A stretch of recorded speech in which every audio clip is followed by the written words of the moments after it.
அன்பு மாணவ செல்வங்களுக்கு அதிகாலை வணக்கங்கள் உரித்தாகட்டும். அன்பு குழந்தைகளே, நீங்கள் தரமைந்த புலமை பரிசில் பரீட்சையை வெற்றி கொள்வதற்காக காலை பொழுதில் வகுப்பில் கலந்து கொண்டிருக்கின்றீர்கள். இந்த வகுப்புகளினூடாக நீங்கள் கற்று, அதாவது நீங்க பாடசாலைகளில் கற்கிற படிப்போட உங்களுடைய சுய முயற்சியோட இந்த வகுப்புகளில் கற்பதன் மூலம் நீங்க ஓரளவு சிறந்த புள்ளிகளை பெற முடியும் என்ற ஒரு நம்பிக்கையில வந்திருக்கிறீர்கள். அதை பாராட்டுகிறேன். அப்ப அதற்கான முயற்சியில் நாங்கள் இறங்குவோம். அதாவது மேசையில படுத்திருக்கிற பிள்ளை எழுந்திருங்கோ, அது நல்ல பழக்கம் அல்ல. மனித உற்சாகப்படுத்தினால் உங்களுக்கு மேசையில படுக்க வேண்டிய கட்டம் வராது. ஆயுஷா, அதாவது மேசையில படுக்காம எழுந்திருங்கோம்மா. அனைத்து பிள்ளைகளும் வீடியோவை போடுங்கோ. காரணம் என்னன்னு சொன்னால், நீங்க வீடியோல இருக்கிற பட்சத்துல உங்களோட உற்சாகத்தை என்னால பார்க்கக்கூடியதாக இருக்கும். சரி பிள்ளைகள், நான் உங்களுக்கு நேரடியாக வகுப்புகளை நுழைகிறேன்.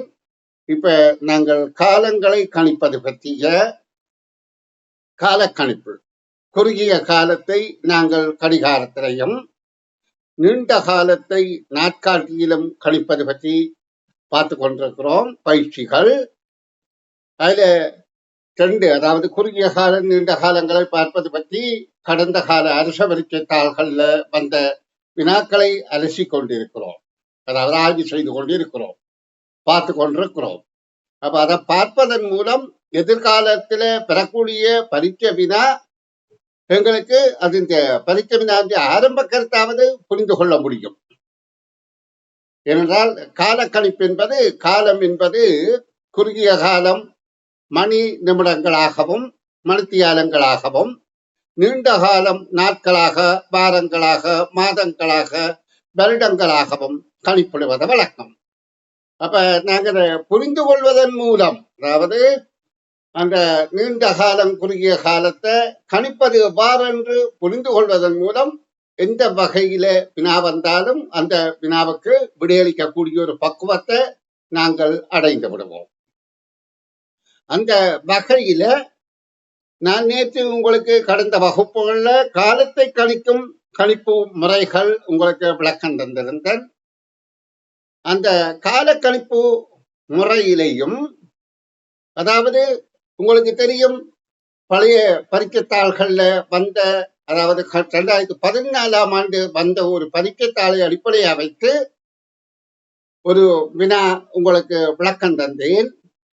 அதாவது அதில் வினாவில் கேட்கப்பட்டது, அக்டோபர் 14ஆம் திகதி வியாழக்கிழமை என்றால் நவம்பர் 17ஆம் திகதி, அக்டோபர் 17ஆம் திகதி வியாழக்கிழமை என்றால் நவம்பர் 17ஆம் திகதி என்ன கிழமை என்று கேட்கப்பட்டது. அப்ப அதற்கப்படி விரை காண்பது என்பது உங்களுக்கு விளக்கம் தெளிவாகி இருக்கின்றது. அதாவது அக்டோபர் 17 என்றால் வியாழக்கிழமை என்றால் அதுக்கடுத்த வியாழக்கிழமை 7 நாட்கள்ல வரும். அப்ப 17ஓட 7 கூட்டினா 25, அடுத்த வியாழக்கிழமை 27ஓட 24, 17 7 24, 24ஓட 7 கூட்டினா 31ஆம் திகதி. அக்டோபர் 17, 24, 31 வியாழக்கிழமைகளாக இருப்பதால நாங்க அதற்கு அடுத்த நாள் நவம்பர் 1ஆம் திகதி வெள்ளிக்கிழமை என கண்டோம். பிறகு அதிலே இருந்து உங்களுக்கு தெரியும், 1ஓடு 7 கூட்டினா 8, 8ஓடு 7 கூட்டினா 15, 15ம் வெள்ளிக்கிழமையாக இருக்கின்றது. வியாழனுக்கு அடுத்த வெள்ளி. அப்ப 15 வெள்ளி என்றால் 16 சனி, 17 ஞாயிற்றுக்கிழமை என கண்டுகொண்டோம். இந்த வகையில பிள்ளைகள் இப்ப உங்களுக்கு கேட்கப்படுகின்றது என்று வைத்துக் கொள்வோம், எதிர்காலத்தில் கேட்கக்கூடியதாக இருக்கும். இன்று வியாழக்கிழமை, இன்னும் 50 நாட்களுக்கு பிறகு பெறக்கூடிய கிழமை நாள் யாது, அதாவது கிழமை யாது? இன்று வியாழக்கிழமை என்றால் 50 நாட்களுக்கு பிறகு வருகின்ற கிழமை என்ன, அல்லது 100 நாட்கள் கழித்து வரக்கூடிய கிழமை யாது என்று கேட்கலாம். அதே மாதிரி 50 நாட்களுக்கு முந்தைய கிழமை யாது, அல்லது 100 நாட்களுக்கு முந்தைய கிழமை யாது என்று கேட்கப்படலாம். இது கொஞ்சம் சிக்கல் போல இருக்க, ஒரு சிக்கலும் இல்லை. நீங்க அதுக்குரிய முறையை, அதுக்கு எப்படி விடையளிக்கிற என்ற முறையை புரிந்து கொண்டால் நிச்சயமாக அது இலகுவாக இருக்கும். அன்பு மாணவ செல்வங்களே, நீங்கள் எல்லாம் சின்ன பிள்ளைகள், 10 வயது பிள்ளைகள். அப்ப நீங்க இதை புரிந்து கொள்வதே ஆசிரியர் உங்கள் முகத்தை பார்த்துத்தான் புரிந்து கொள்ளக்கூடியதாக இருக்கும். ஏனென்றால் இது நேரடி வகுப்பு அல்ல. நேரடி வகுப்பா இருந்தால் நான் கேள்விகள் இடைக்கிடையில கேள்விகளை கேட்டு பிள்ளைகளுக்கு விளங்கி இருக்கா விளங்கவில்லையா என்று புரிந்து கொள்வேன். ஆனா இப்படி கற்பிக்கின்ற போது உங்களோட முகத்தை பார்த்து எனக்கு தெரியும். ஏனென்றால் அகத்தின் அழகு முகத்தில தெரியும். முகத்திலே இது விளங்குதா விளங்கவில்லையா தெரியும். அப்ப அதற்காக அனைவரும் காணொளி போடணும் என்று நான் கேட்டிருக்கிறேன். அது உங்களுக்கு நன்மை, கற்பிக்கிற எனக்கும் திருப்தியை உண்டு பண்ணும். ஏனென்றால் ஒரு ஆசிரியர் கற்பிக்கின்ற போது அவருக்கு மாணவர் பூரணமாக புரிந்து கொண்டால்தான் திருப்தியாக இருக்கும். சரி பிள்ளைகள், நான் இப்ப அந்த கண்டுபிடிக்கிற முறைய மிக இலகு வழியிலே இருந்து ஆரம்பித்து உங்களுக்கு அதற்குரிய மார்க்கத்தை, அதாவது எப்படி இலகுவாக கண்டுபிடிப்பாரு.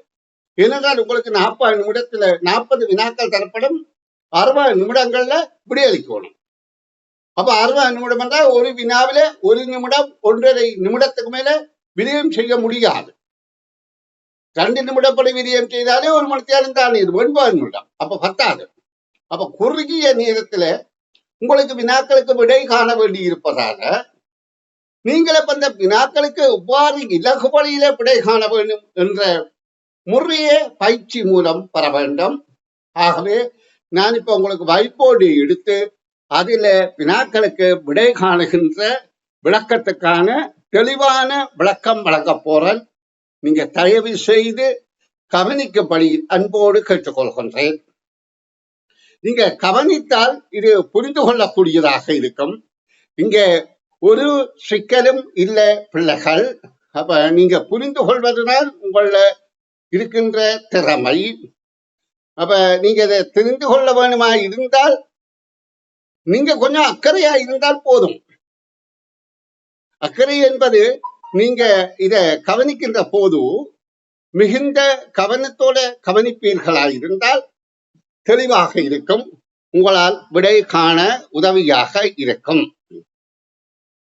இப்ப நான் உங்களுக்கு மிக இலகுவான பயிற்சிகளை விளக்கம் தந்து இதற்கு எப்படி இப்ப நாங்கள் இறுதியாக விளங்கிக் கொள்ளப் போவது என்னென்றால்,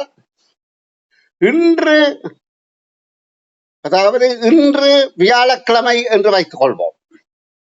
இன்று வியாழன்.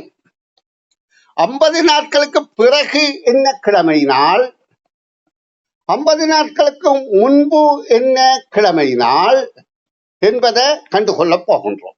அல்லது 100 நாட்களுக்கு பின்பு என்ன கிழமை நாள், அல்லது 100 நாட்களுக்கு பிந்தி என்ன கிழமை நாள் என்பதை கண்டுகொள்வதற்கு நாங்க வழி நடத்த போகின்றோம்.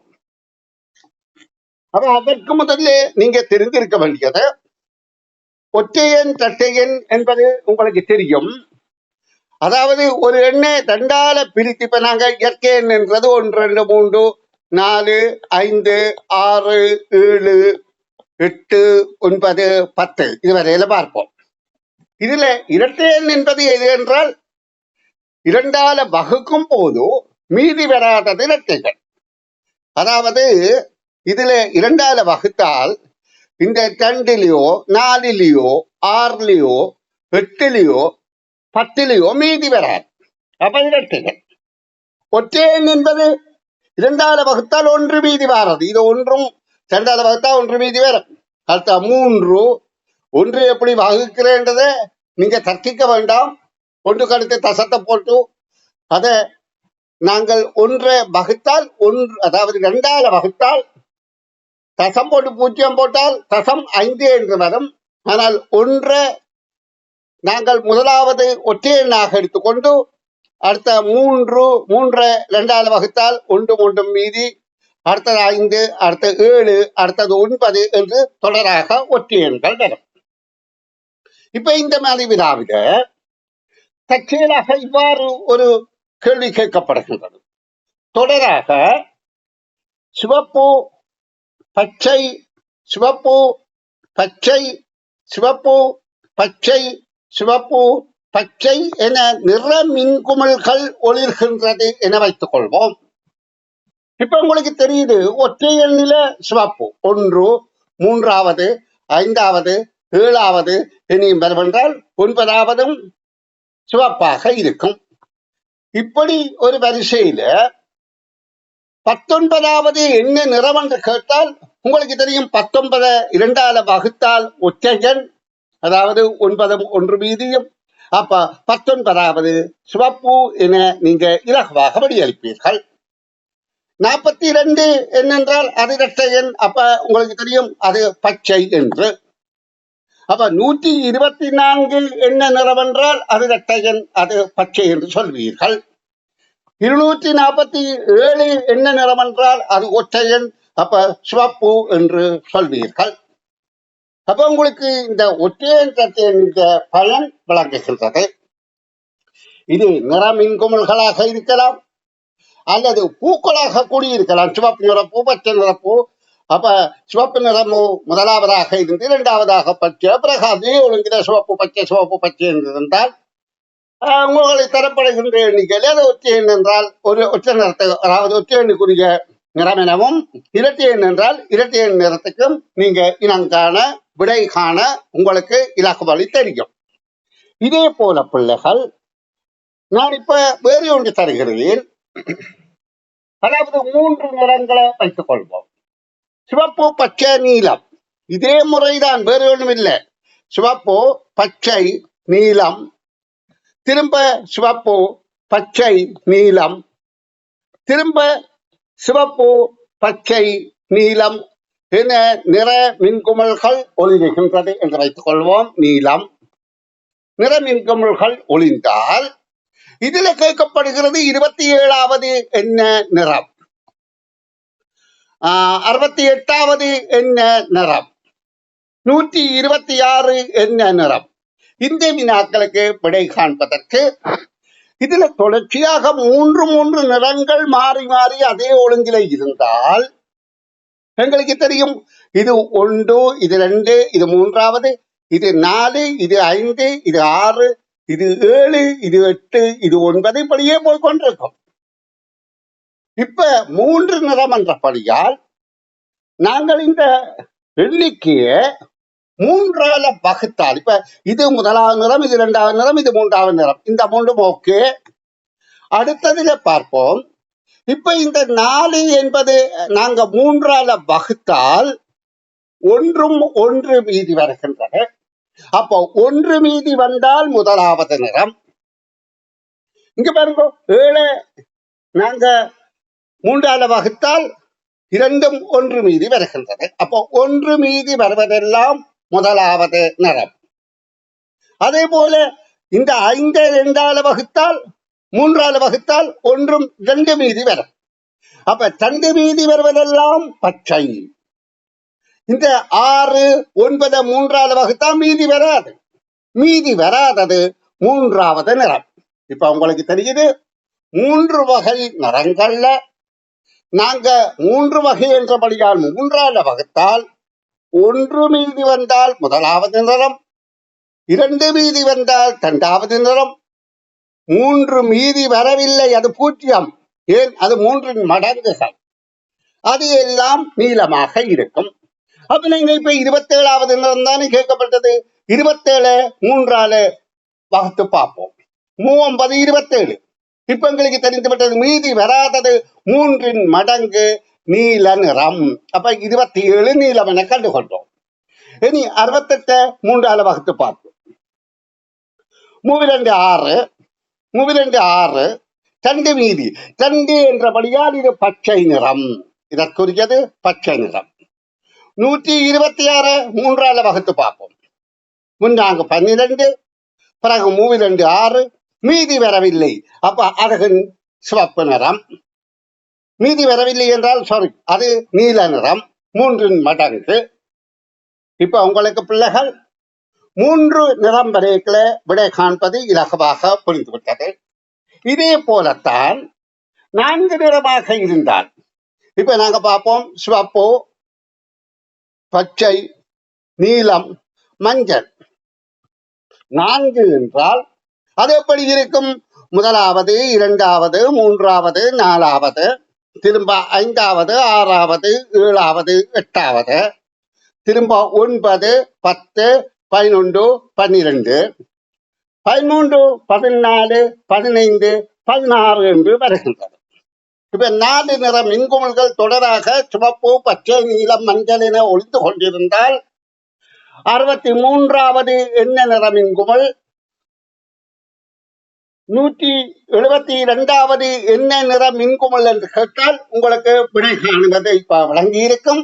இந்த எண்களை 4ஆல வகுத்து 1 மீதி வந்தால் அது சிவப்பு. இப்ப பாருங்க, இந்த எண்களை எல்லாம், அதாவது இத 4ஆல வகுத்தால் 1ம் 1 மீதி வருகிறது. அப்ப அது சாரி, 4ஆல வகுத்தால் 1 மீதி வருது. அப்ப அது சிவப்பு. இது 4ஆல வகுத்தால் 2ம் 1 மீதி வருது, அது சிவப்பு. இது 4ஆல வகுத்தால் 3ம் 1 மீதி வருது, சிவப்பு. அப்போ 1 மீதி வருவதெல்லாம் சிவப்பு நிறம். அதே மாதிரி இதுல 2ஆல வகுத்து பார்ப்போம். இந்த 2வது சிவப்பு தான். 2ஆல வகுத்தால் 2 மீதி, 10 4ஆல வகுத்தால் 1ம் 2ம் 2 மீதி, 10 4ஆல வகுத்தால் 2 8 2 மீதி, 14 4ஆல வகுத்தால் 3 12 2 மீதி. அப்ப 2 மீதி வருவதெல்லாம் 2வது நிறம். அப்ப இது வகுக்கிற போது 3 மீதி வரும். 4ஆல வகுத்தால் 1 3. இது அதே மாதிரி இருக்கின்றது. அப்ப 3 மீதி வருவதெல்லாம் அடுத்த நிறம் நீல நிறம். மீதி வராதது 4 மடங்குகள் எல்லாம் 4வது நிறம். இப்ப உங்களுக்கு இந்த இலகு வழி புரிந்தால்தான் காலக்கணிப்பில குறுகிய காலத்துல ஒரு கிழமை நாளை தந்து 50வது நாள் என்ன கிழமை, 50 நாட்களுக்கு முந்தின கிழமை நாள் எது என்பதை இலகுவாக கணித்துக் கொள்ள முடியும். இப்ப 4 நிறமாக இருந்தால் 4ஆல வகுத்து அந்த எண்ணை ஏதோ ஒரு எண்ணாக இருக்கலாம். 1 மீதி வந்தால் முதலாவது நிறம். அந்த எண்ணை 4ஆல வகுத்து 2 மீதி வந்தால் 2வது நிறம். அந்த எண்ணை தரப்பட்ட எண்ணை 4ஆல வகுத்து 3 மீதி வந்தால் அதே நிறம். 4ஆல வகுத்து மீதி வரவில்லை என்றால் அது 4 மடங்கு மீதி வரவில்லை. அப்படி இருந்தால் அது 4வது நிறம் என்பது எங்களுக்கு தெரியும். இப்ப 63 பார்ப்போம். 63 4ஆல வகுக்க போறோம். 4 1 4, அப்புறம் 2 மிச்சம் 23, 4 5 20, 3 மீதி. இப்ப உங்களுக்கு தெரிந்து விட்டது 3 மீதி என்பது நீலம். அப்ப இது நீல நிறம். இதே போல 172 நாங்க 4ஆல 172 4ஆல வகுத்து பார்க்க போறோம். அப்ப நாங்க 16 1 4 3 12 மீதி வரவில்லை. மீதி வரவிட்டால் என்ன நிறம்? 4வது மஞ்சள் நிறம். இப்ப உங்களுக்கு இது புரிந்து கொண்டது. இதே போலதான் மாறி மாறி 5 நிறங்கள் இருந்தால் உங்களுக்கு இப்ப ஓரளவு தெளிவு இருக்கும் என நான் எதிர்பார்க்கிறேன். இப்ப இதே மாதிரி சிவப்பு, பச்சை, நீலம், மஞ்சள், கருப்பு என வைத்துக் கொள்வோம். இப்ப 1 2 3 4 5 6 7 8 9 10 11 12 13 14 15 16 17 18 19 20. அப்ப இதுல உங்களுக்கு தெரியும், இந்த எண்களை எல்லாம் 5 என்றபடியால் இது 5ஆல வகுத்தால் 1 மீதி வரும். இது 5ஆல வகுத்தால் 1 மீதி வரும். 5ஆல வகுத்தால் 2ம் 1 மீதி. அப்ப 1 மீதி வந்தால் 5ஆல வகுக்கிற போது அது முதலாவது நிறம். 2 மீதி வந்தால் 2வது நிறம். 3 மீதி வந்தால் 3வது நிறம். 4 மீதி வந்தால் 4வது நிறம், மீதி வராவிட்டால் அது 5வது நிறம். இதே போலதான் 6க்கும் வரும். அப்ப உங்களுக்கு மீதி எண்ணிக்கையை கொண்டு கணிக்க தெரிந்து விட்டது. இனி நான் 6க்கும் எழுதி கொண்டிருக்கவில்லை. 6க்கு வேணுமெண்டா இது கீழே வேறு வேறு நிறத்தை எழுதி கொண்டு, சரி ஊதா நிறத்தை எழுதுவோமே, ஊதா நிறம் 6. அப்ப இந்த 6 இங்க வந்துடும். அப்ப 6ஆல வகுத்தா மீதி வராது, மற்றது 7ஆல வகுக்க 1 2 3 4 5 வந்தால் அந்தந்த நிறம் என்பதை உங்களுக்கு புரிந்து கொள்கின்றது. இப்ப நாங்க தண்டில இருந்து தொட்டியின் சட்டியனில இருந்து 6 வரையிலான எண்களை பார்த்தோம். இதே நடைமுறையைத்தான் நாங்கள் இப்ப திங்கள் செவ்வாய் புதன் வியாழன் வெள்ளி, திங்கள் செவ்வாய் புதன் வியாழன் வெள்ளி சனி ஞாயிறு என்ற 7 நாளுக்கும் பின்பற்ற போகின்றோம். அப்ப இன்று வியாழக்கிழமை என்று சொன்னால், இன்று வியாழன் என்று வைத்துக் கொள்வோம். இன்று வியாழக்கிழமை திகதியின் தந்தா அதை கண்டுபிடிக்கலாம். நாங்கள் முதல்ல கிழமை நாளை பார்ப்போம். 50வது கிழமை நாள் யாது? அதாவது கடந்த வார 50வது கிழமை நாள் யாது என்றால், அப்ப இன்றைய வியாழக்கிழமையில இருந்து 50வது நாள் என்றால் நாங்கள் 50ல 7ஆல வகுத்தல் வேண்டும். 7 7 49. அப்போ 1 மீதி. 1 மீதி என்றால் இது நான் இன்று வியாழக்கிழமை என்று ஆரம்பிக்கிறேன். 1 மீதி என்றால் அந்த வியாழக்கிழமையாக இருக்கும். அப்ப நாங்க இப்போ 1ல இருந்துதான் ஆரம்பிக்கணும். வியாழன்ல இருந்து இலக்கம் பாருங்க.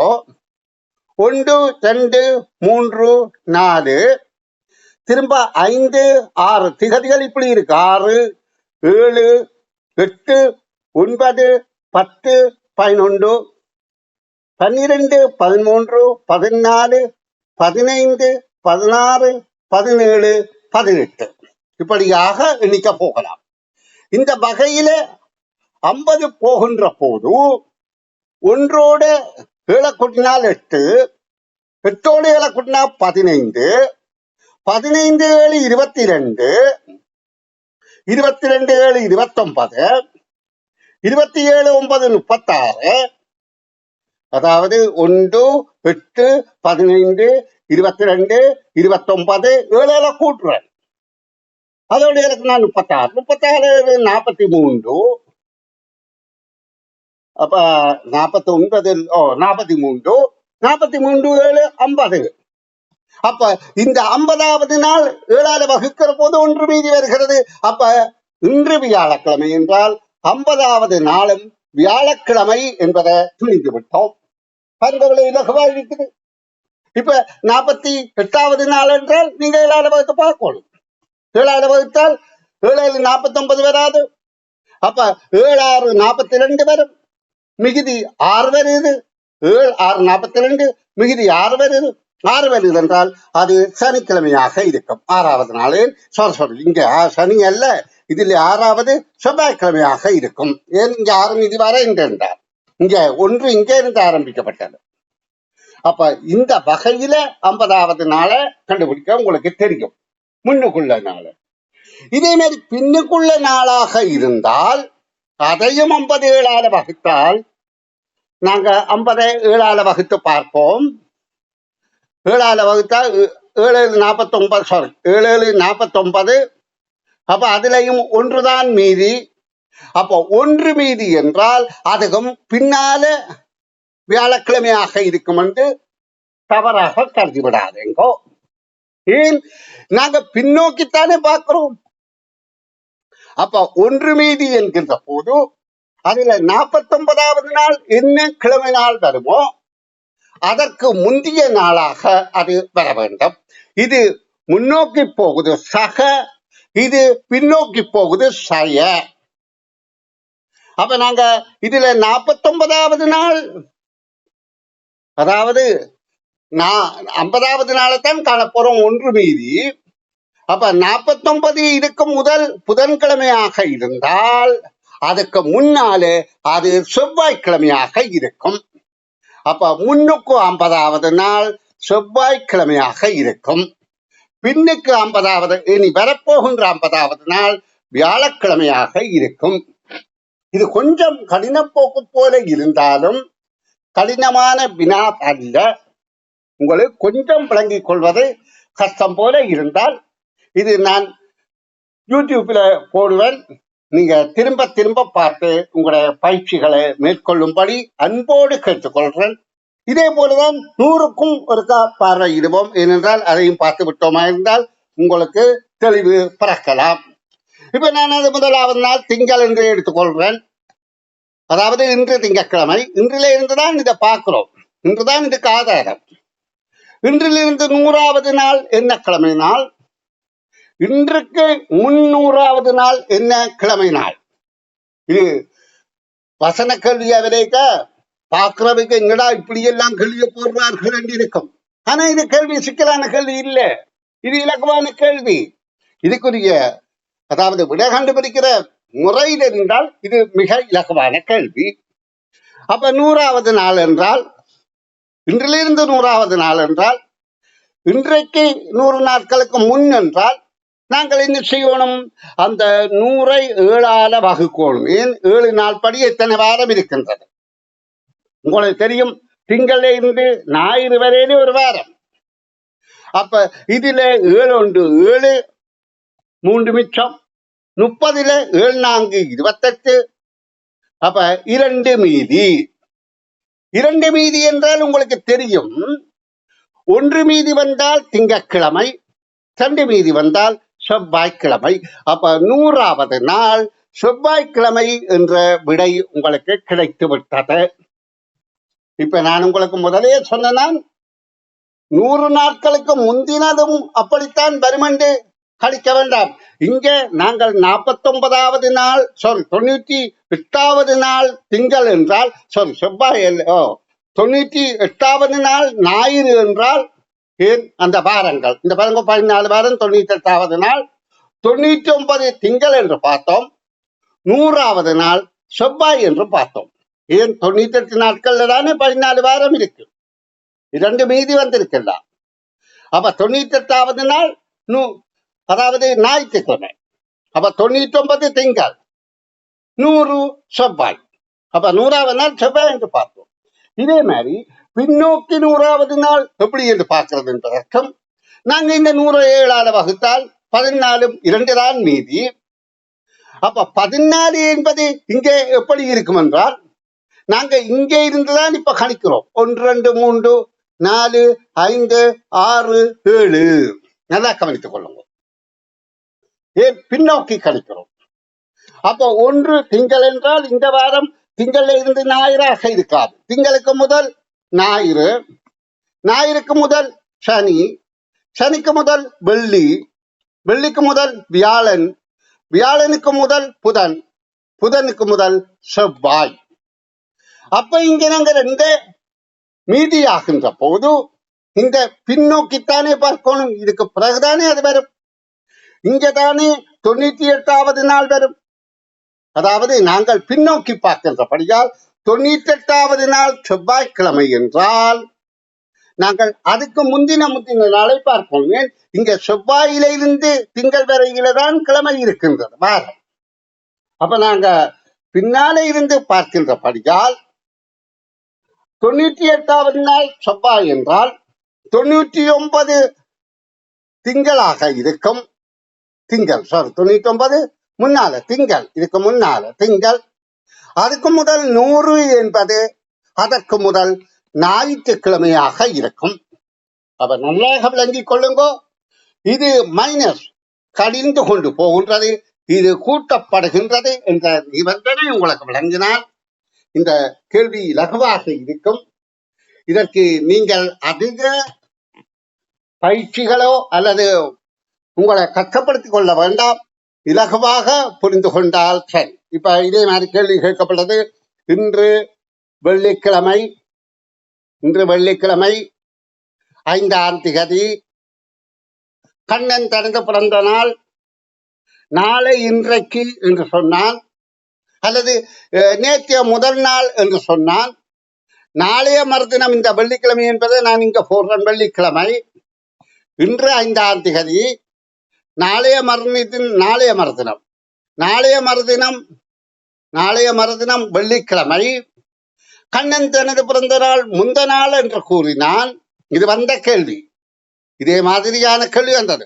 அப்ப முந்த நாள் எத்தனையாம் தேதி, என்ன கிழமை நாள் என்று கேட்டால், அப்ப நாங்கள் இன்றைய ஆதாரமாக வைத்து நாளைக்கு 6ஆம் திகதி, வெள்ளிக்கிழமை 7ஆம் திகதி. அப்ப இன்று வெள்ளிக்கிழமை 7ஆம் திகதி வெள்ளி என்றால் 6ஆம் திகதி வியாழன். அப்ப இன்று புதன்கிழமை. இதை வைத்துக் கொண்டு முந்த நாள், முந்த நாள் என்பது எப்ப, நேற்று, நேற்றுக்கு முந்தி, நேற்று முதல் நாள் தான் முந்த நாள். அப்ப இது 4ஆம் புதன்கிழமையாக இருந்தால் அதுக்கு முதல் என்ன கிழமை, புதனுக்கு முதல் செவ்வாய், செவ்வாய்க்கு முதல் என்ன கிழமை, திங்கட்கிழமை. அப்ப அவன் பிறந்த நாள் திங்கட்கிழமை. இது 5ஆம் தேதியா இருந்தால் இதுல இருந்து நாங்க பின்னோக்கி போனா இது 4ஆம் திகதி, இது 3ஆம் திகதி. அப்ப 3ஆம் திகதி திங்கட்கிழமை என்று கண்ட அதே முறையைத்தான் இப்படியான வினாக்களுக்கும் பயன்படுத்திக் கொள்ள வேண்டும். நன்று